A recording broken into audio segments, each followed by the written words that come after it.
बीवी बार बार मां पर इल्जाम लगाए जा रही थी और शोहर बार बार उसको अपनी हद में रहने का कह रहा था, लेकिन बीवी चुप होने का नाम ही नहीं ले रही थी। बार बार जोर जोर से चीख चीख कर कह रही थी कि इसने अंगूठी टेबल पर ही रखी थी और तुम्हारे और मेरे अलावा इस कमरे में कोई नहीं आया। अंगूठी हो ना हो मां जी ने ही उठाई है। बात जब शोहर की बर्दाश्त से बाहर हो गई तो उसने बीवी के गाल पर एक जोरदार तमाचा दे मारा। अब 3 माह पहले ही तो शादी हुई थी।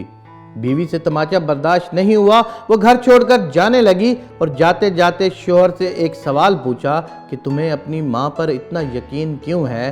तब शोहर ने जो जवाब दिया, उस जवाब को सुनकर दरवाजे के पीछे खड़ी माँ ने सुना तो उसका दिल भर आया। शोहर ने बीवी को बताया कि जब वो छोटा था तब उसके वालिद गुजर गए थे। माँ मोहल्ले के घरों में झाड़ू पोछा लगाकर जो कमा पाती थी उससे एक वक्त का खाना बड़ी मुश्किल से आता था। माँ एक प्लेट में मुझे रोटी देती थी और खाली टोकरी ढक कर रख देती थी और कहती थी मेरी रोटियां इस टोकरी में हैं बेटा, तू खा ले। मैं भी हमेशा आधी रोटी खाकर कह देता था कि माँ मेरा पेट भर गया है, मुझे और नहीं खाना। माँ ने मुझे मेरी झूठी आधी रोटी खाकर मुझे पाला पोसा और बड़ा किया। आज मैंने 2 रोटी कमाने के काबिल हुआ हूँ, लेकिन ये कैसे भूल सकता हूँ कि माँ ने उम्र के इस हिस्से पर अपनी ख्वाहिशात को मारा है। वो माँ आज उम्र के इस हिस्से पर कैसे अंगूठी की भूखी होगी, ये मैं सोच भी नहीं सकता।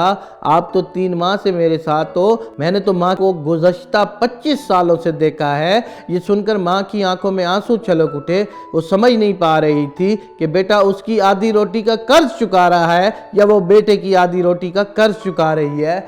जनाबे वाला, इस कहानी सुनाने का मकसद सिर्फ इतना है कि हम लोग आजकल के दिनों में अपनी बीवियों के कहने पर माँ पर इल्जामात लगाना शुरू कर देते हैं। कुछ नौजवान बेरारवी का शिकार होकर बीवियों की बातों में आकर अपनी माँ तक को छोड़ के चले जाते हैं। तो कभी जरा उस दिन के बारे में सोच लेना कि जिस दिन तुम पैदा हुए थे और वो सर्दियों की ठठराती हुई रात थी कि उस रात जब तुम्हारा बिस्तर अंदर गीला हो गया था तो माँ खुद उस गीले बिस्तर पर सो गई थी और तुम्हें उसने सूखे बिस्तर पर सुलाया था। अगर तुम चाहो तो उस एक रात का कर्ज भी अपनी माँ का अदा नहीं कर सकते, बाकी बातें तो बाद की होती हैं। वो माँ जो तुम्हें अपनी कोख से जन्म देने के बाद, तुम्हें अपने लख्ते जिगर बनाने के बाद तुम्हें अपना दूध पिलाती है, वो माँ तुम्हारे लिए कैसे गलत हो सकती है। आज के दौर में हमारी बेटियों को भी चाहिए कि वो जब भी अपने घरों में जाएं तो अपनी माँ की तरह शोहर की माँ को भी इज्जत और तकरीम दें। कभी किसी पर झूठा इल्जाम मत लगाओ। देखो टाइम तो गुजर जाएगा, लेकिन वो झूठा इल्जाम हमेशा के लिए, अगर वो झूठा साबित हो गया तो हमेशा के लिए वो तुम्हारे लिए नफरत का बाइस बन जाएगा।